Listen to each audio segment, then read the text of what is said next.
Vamos a comenzar nuestra presentación agradeciéndole a Dios porque me dio chance de estar aquí y agradecer los cuidados intensivos del personal del INCAP y de mis compañeros.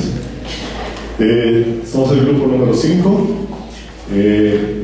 Cristina Marín, Karim Vázquez, guatemaltecas, y Anité, no, Cristina Marín es mexicana, perdón, Karim Vázquez, Anité Recinos, que son de Guatemala, Liliana Ramírez de Costa Rica, el Mundo Morales, que soy yo, que soy hondureño, y Jorge Pernillo también es guatemalteco.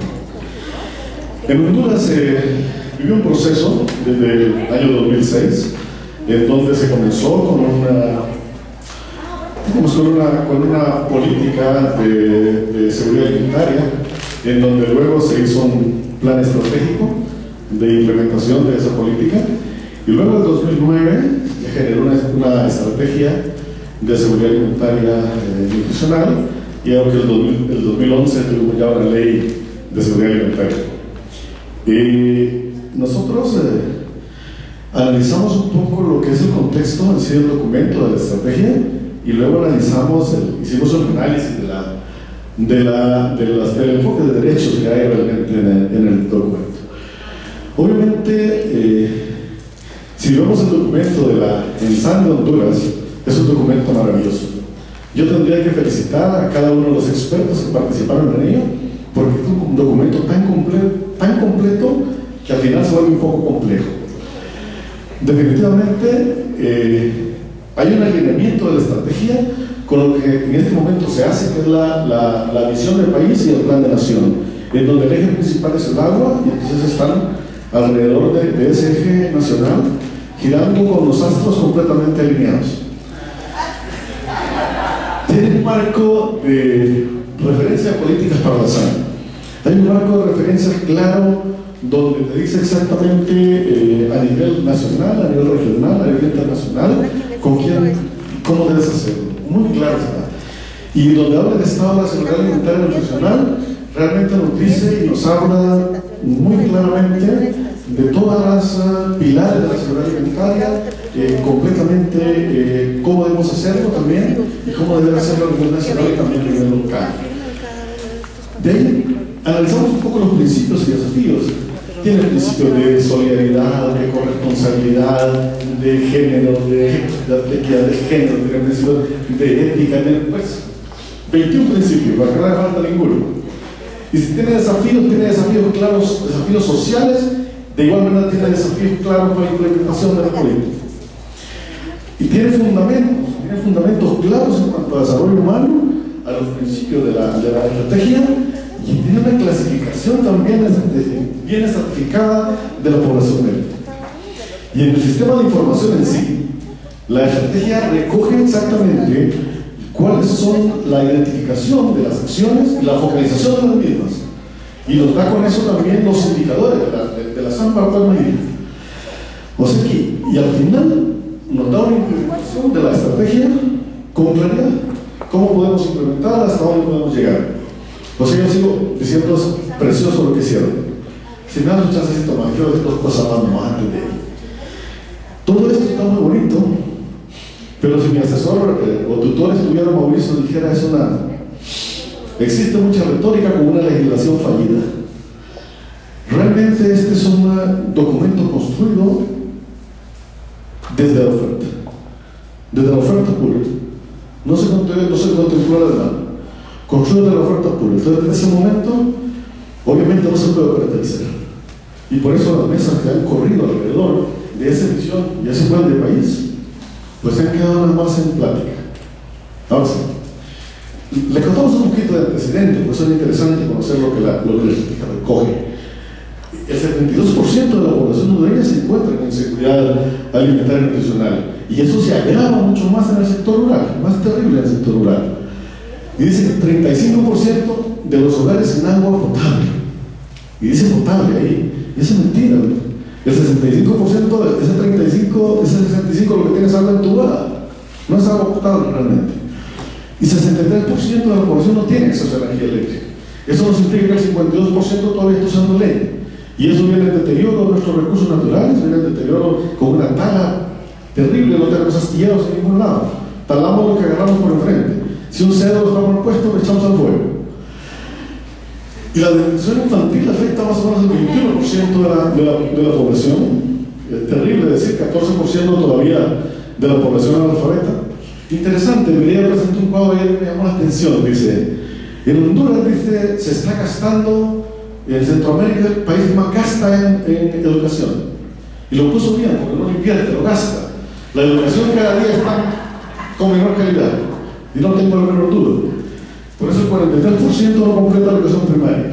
Y hay un dato interesante al final que es de la política de seguridad alimentaria. El 44% de las personas en Honduras están en seguridad alimentaria por malas prácticas de higiene.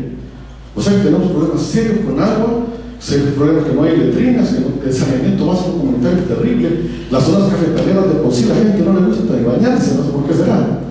Y son las cafetaleras fuertes que tenemos a nivel del país. Ahora bien, analizando un poco esa política, el plan, la ley, la estrategia que tenemos nosotros, vemos un sesgo en la desnutrición en el sentido de que todo está definido hacia la desnutrición. O sea, nada está definido los excesos. La malnutrición no se menciona en ningún lado. Todo está hecho exactamente hacia la desnutrición. Termino con esto. Los actores. Los actores de esa estrategia están bien claros. Fueron la unidad técnica, MINSAN, el comité técnico, el comité nacional, la comisión de vigilancia, ahora que es organismos internacionales. ¿Qué pasa aquí? La OSAN es el organismo técnico, ¿sí? Que a rato duerme y a rato reaparece, al menos en el periodo. El comité técnico interinstitucional comenzó funcionando bien. Ahora creo que cada año hay una reunión. Y ahí se nota claro que no hay participación de la sociedad civil en la construcción de la estrategia. Desde ese momento se ve con claridad, está hecha de oferta, no va a haber más.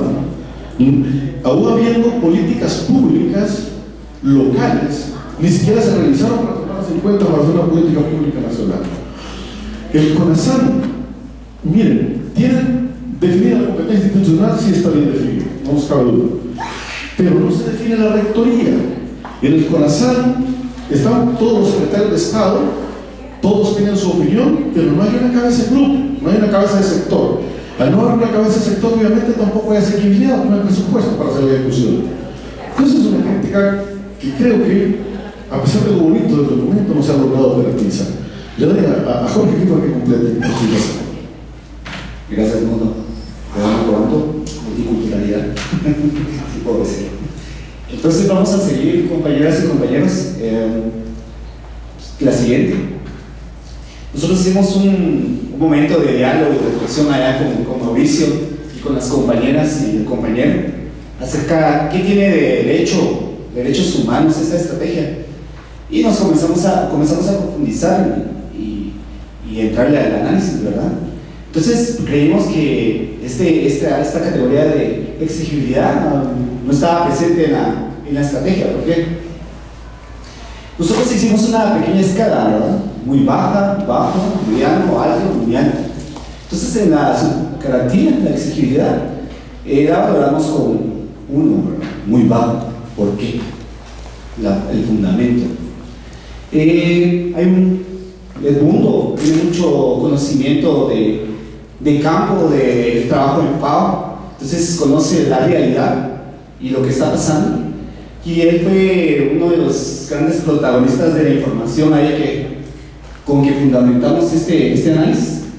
Entonces se cree o decimos que tenemos ahí un desconocimiento de la estrategia y los medios, ¿verdad?, para llegar a los resultados planteados en la estrategia. No hay un reglamento de la ley. Hay unos cuestionamientos que nos hicimos ahí en el momento de la reflexión, porque nos pusieron a analizar la estrategia y no nos pusieron a analizar la ley. Entonces creíamos que era fundamental revisar la ley, porque la ley pasaba a la estrategia. Entonces, pero esta ley no tiene un reglamento el cual designe sanciones o funciones bien establecidas hacia los entes que son protagonistas de la estrategia. El presupuesto, ¿verdad?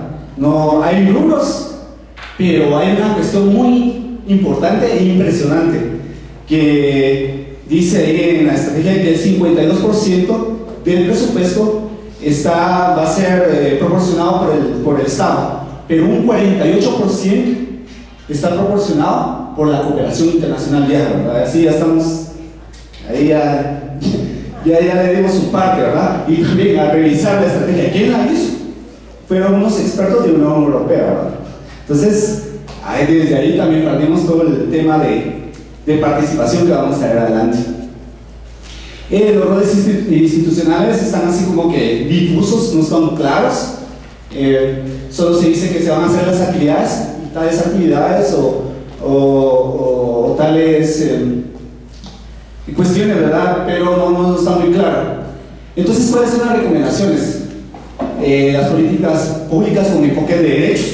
En toda la estrategia se lee varias veces la innovación empresarial, el enfoque de que vamos hacia adelante, hacia un país mejor, regido por los principios capitalistas, el presidente Porfirio Lobo, pero no dice en ningún momento derechos. La palabra derechos no existe en toda la estrategia. El empoderamiento, ¿verdad?, de la estrategia tampoco existe ya en la realidad. Entonces hay que entrar al empoderamiento. El reglamento hay que hacer fuerza para que se apruebe o que se haga un reglamento de la ley o modificar la ley, buscar mecanismos de judicialización, hacer un sistema de protección que contribuya al derecho a la alimentación para todos. El siguiente, por favor. La participación, que para mí en el momento de la discusión era de los puntos más importantes. También le pusimos una valoración de muy baja, ¿verdad?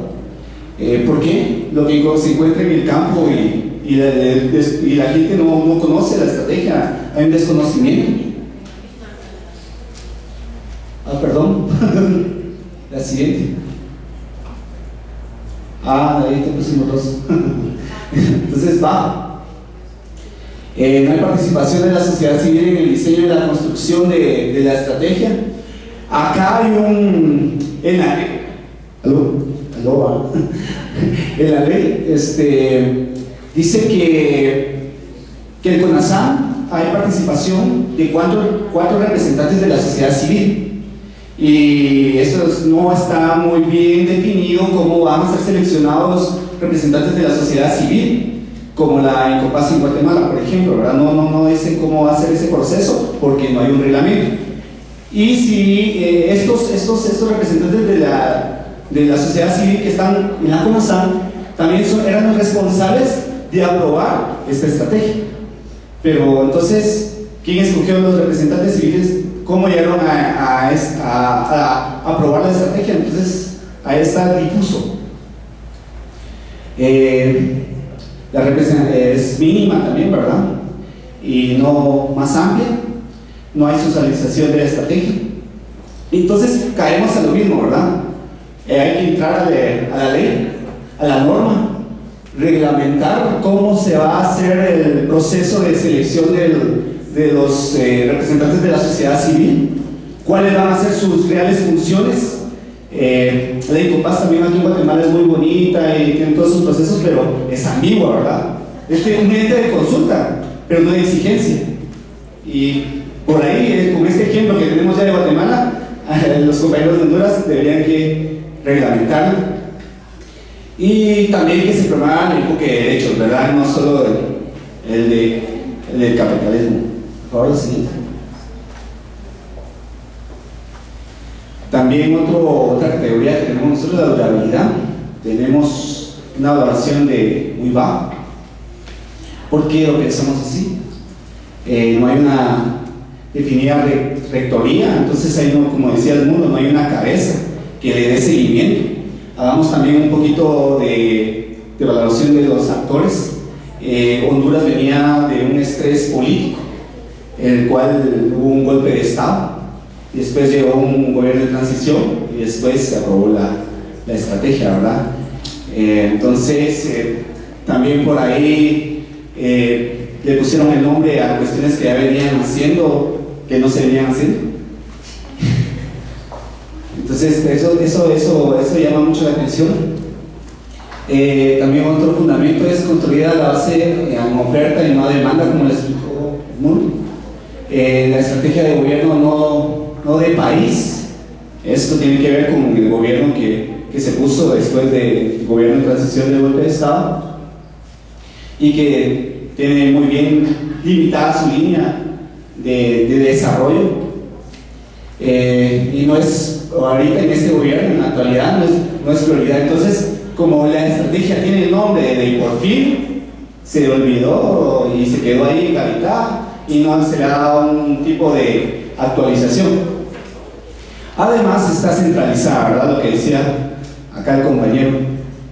Recomendación es el abogacía, entrarle mucho a la abogacía, sensibilización en el tema, para que se vuelva a la discusión social sobre la estrategia, en qué punto nos quedamos, hacia dónde vamos. También trabajar la ley, la norma, el reglamento, modificar la ley si es posible. La siguiente.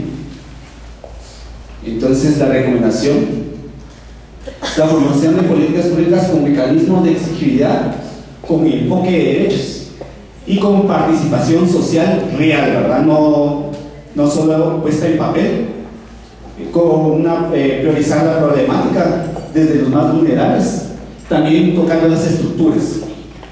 La abogacía ante decisores basada en evidencia científica, desarrollando procesos de credibilidad fundamentados en el derecho a la alimentación. Para esto también es importante la formación del recurso humano, que el recurso humano están creando las universidades hondureñas. Si en la temática de la formación hay algún curso que tenga que ver con derechos humanos, creo que esa parte es importante para hacer también investigación y formación.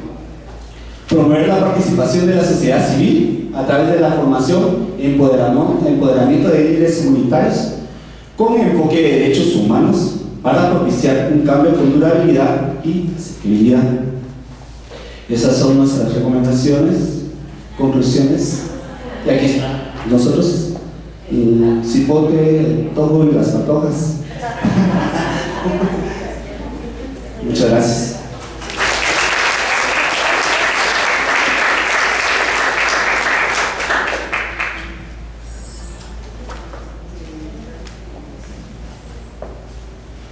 Bueno, felicitaciones al grupo. Considero que hicieron una presentación muy concreta. El análisis del enfoque de derechos creo que es muy didáctico y pues eso permite ver la política de Honduras con este énfasis en que debe hacerse en exigibilidad y participación. Muy importante lo que mencionaron en relación a quienes elaboraron la política, ¿verdad? De ahí parte mucho de lo que ustedes analizaron y felicitaciones por lo explícito. Gracias. A ver, dejarlo silenciar a las mujeres, porque oye. ¿Ah?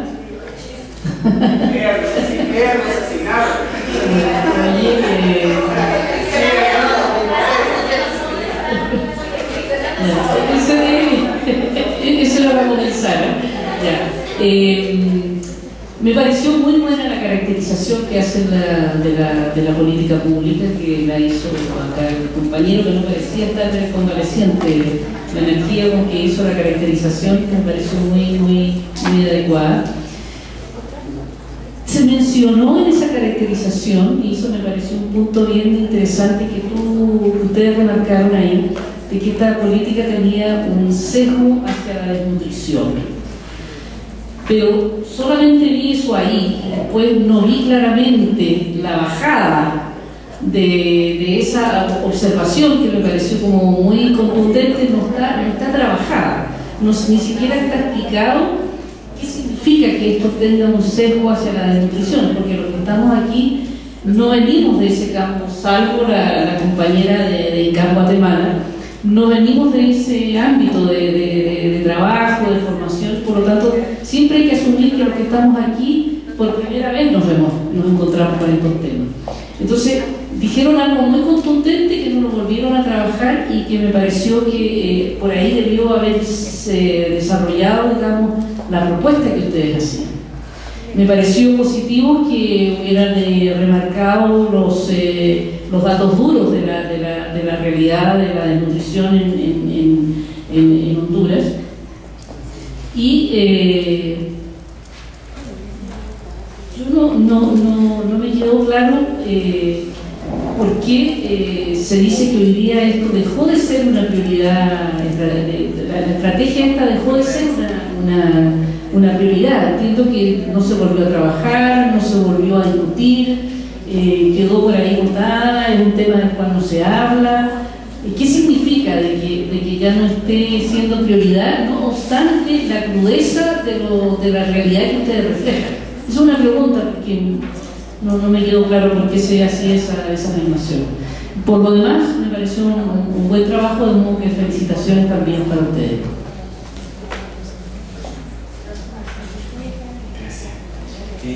Igualmente, señalar que me pareció a mí, primero, muy bien por mencionar a Dios, las energías, arcanos universales, pero en general, muy bien el comienzo, me parece muy bien.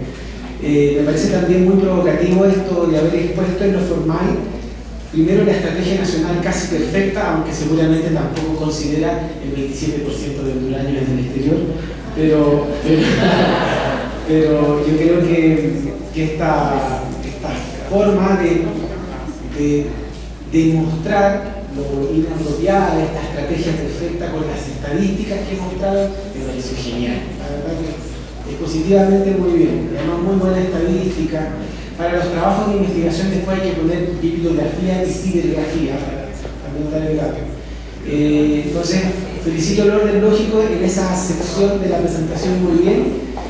Este es un caso interesante a diferencia de los demás porque es un caso de lo que se llaman las cáscaras, cuando tenemos un plan, una ley que no opera, que no funciona. Por lo tanto, esto nos llama a la figura que en el derecho internacional se llama de inejecución o de desuetudo, algo que está allí pero que es solo una cáscara, fenómeno que se ha dado y que ha sido resuelto en el derecho internacional, principalmente en África, pero que también se da en países de América Latina. Y sobre esto la gran pregunta de política pública es, si esto no funciona, ¿qué es lo que tenemos que hacer? ¿Quién tiene el impulso de poner este tema cuando el Estado hace algo nominalmente perfecto? ¿Cuál es el rol de la sociedad civil allí? ¿No será el rol la alternatividad? ¿No será el rol la incidencia? ¿Cómo la sociedad civil genera el impulso de poner la política alimentaria y de instalar el tema? O sea, nosotros tenemos la titularidad de ello. Yo no me encuentro interesante y por eso voy a quedar muy ávido de leer el artículo que escriban sobre el tema, por favor. Y lo fundamental también en la parte de exigibilidad, recordar que exigibilidad es esencialmente lo que la palabra dice: exigir, exigir, exigir. Por lo tanto, les vuelvo a felicitar, indicar que me remitan el artículo, por favor, porque es central en estas instituciones que son cáscara y que responden a la agenda de organismos internacionales únicamente, cómo lo hacen para poner el tema en el siguiente que tiene que estar. Bueno, también felicitaciones por, voy a decir así, por el sesgo oratorio, digamos, de la presentación. Se nota el manejo de escena. Eso siempre se agradece cuando uno está escuchando. Algunas reflexiones. Ese manejo de escena tiene que ser ponderado en un ámbito de la academia con juicios sin duda, pero con fundamentos de juicio. Yo creo que es muy bueno hacer explícitas las hipótesis, pero esas hipótesis siempre responden a una reflexión asentada en datos. Yo creo que eso es súper importante remarcarlo también. No basta la oratoria para asentar juicios, sobre todo dentro de la academia, ¿no? Entonces, yo creo que hay un elemento. ¿Qué me pasó? Que cuando ustedes expusieron, digamos, estaba muy claro cuál era el hilo conductor. Mira, aquí hay una cosa preciosa, que después claramente va a parecer que no es. Bueno, yo creo que hay que hacer mucho más delicadamente ese camino, si es que esa es la hipótesis, ¿no? En la lógica de que en el ámbito de la ciencia eso tiene que ir demostrando, ¿no? Está bien tener la hipótesis, ¿no? Pero hay que ir demostrando. Eso como ingeniero de metodología. Después, si me parece algo importante las reflexiones generales, a propósito de ustedes, pero que está en y que es el rol de la sociedad civil. Yo tengo también, hay un riesgo en idealizar la sociedad civil. Yo no sé si es porque de donde vengo, digamos, pero Chile, digamos, no es que tenga una gran tradición de sociedad civil autónoma, digamos, cosas por el estilo. Por lo tanto, atención, sí, la sociedad civil, podemos estar cayendo en el mismo sesgo que le criticamos a la Comunidad Europea, digamos, a los organismos internacionales. Mira, reemplazar un ídolo por otro ídolo, en este caso de la sociedad civil. A la sociedad civil hay que mirársela con calma, hay que saber qué es lo que es. Y por lo tanto, saber muy bien que la sociedad civil tiene, voy a poner así la fenómeno vemos, sobre todo en este contexto, ciertos riesgos. Por ejemplo, hay diversas definiciones de lo que es la sociedad civil. ¿Cómo se representa a sí misma la sociedad civil? Si yo tengo declarativamente la necesidad de incorporar a la sociedad civil y tengo una sociedad civil débil, puedo terminar en diseños institucionales complejos capturados por ciertas miradas corporativas de la sociedad civil que está organizada y no por el conjunto de la población de un país. Entonces, a esa lógica de sociedad civil yo le agregaría en paralelo una lógica de opinión pública. Son dos líneas que se complementan y yo creo que eso es fundamental para no reemplazar un ídolo por otro, ¿no? Y en ese sentido se me aparece la reflexión a propósito de esta en particular, pero de todas las presentaciones hay ahí una lógica de que la sociedad civil es la panacea de la solución de los problemas. No es tan así. De hecho, yo les partí, la exposición que hice en la mañana, es aquí la responsabilidad doble. Sí, es institución, pero la sociedad civil también tiene que hacer lo suyo. Y después, otro elemento interesante que ustedes destacaron, que no me pareció con tanta fuerza en las otras presentaciones, que me parece digno de hacer la distinción y profundizarla, que es la lógica de Estado de la política. Yo creo que ahí hay un elemento clave que lo pongo en el caso de Chile. Ha sido muy interesante ver cómo después de 20 años cambiando la coalición, donde hubo continuidad, donde no la hubo, y qué significaron las rupturas en ese sentido. Nosotros, en el caso de Chile, logramos dar cierta continuidad a las políticas porque no hubo cambio de coalición durante 20 años. Por lo tanto, hubo una continuidad de 20 años en muchas políticas. Y hoy día hubo ajustes y tenemos que ver todavía qué pasa con esos ajustes, qué tanto continuidad, qué tanto cambio hubo. Eso pasa por temas como reflexionar sobre cómo asegurar esta lógica de Estado, ¿no? Entonces, la lógica del servicio civil, que en algún momento se conversó, yo creo que es importante, cómo tenemos un cuerpo de servidores públicos que son seleccionados por mérito, por capacidades técnicas y orientados a la ejecución de política. Creo que en el caso de América Latina no podemos llegar y tener como ideal la lógica del civil service inglés, digamos, pero yo creo que hay que avanzar en términos de cómo tecnificamos esos ciertos espacios de la función pública. Pero también, ¿qué tipo de instituciones, en qué tipo de instituciones anclamos las políticas para darle continuidad con los cambios de gobierno? En el último tiempo, por lo menos en el caso de Chile y en otras localidades, me refiero fundamentalmente a Estados Unidos y a Europa en distintos momentos, se han generado agencias autónomas que han logrado imponer eso. Lo digo por el caso propio donde yo trabajo, que es el Consejo de Transparencia, que eso de estar fuera del ciclo político es una tremenda ventaja para hacer política pública. Implica que, dado que las autoridades no dependen del ciclo electoral, el cuerpo ejecutorio de esa política pública tiene la tranquilidad para tomar decisiones. Es más, hoy día, muchos de los programas que a final del último año de gobierno de una coalición empiezan a mirar estas instancias de autonomía como la garantía para darle continuidad a algo que yo no sé si va a poder seguir ejecutando en el próximo gobierno, porque no sé si voy a estar. O sea, incluso es así, o sea, se empiezan a instalar cosas, saben que es mejor que se haga cargo del Consejo de Transparencia, porque va a estar ahí y va a seguir con en la misma lógica que estamos usando. Entonces, atención con lo de la sociedad civil, preguntémonos cómo aseguramos la lógica de Estado. No basta con decir no hay continuidad de los gobiernos, bueno, pero ¿cuál es la solucionática? Tenemos clara la problemática, vamos a la solucionar y eso tiene que ver con diseño institucional y con capacidad institucional del mundo.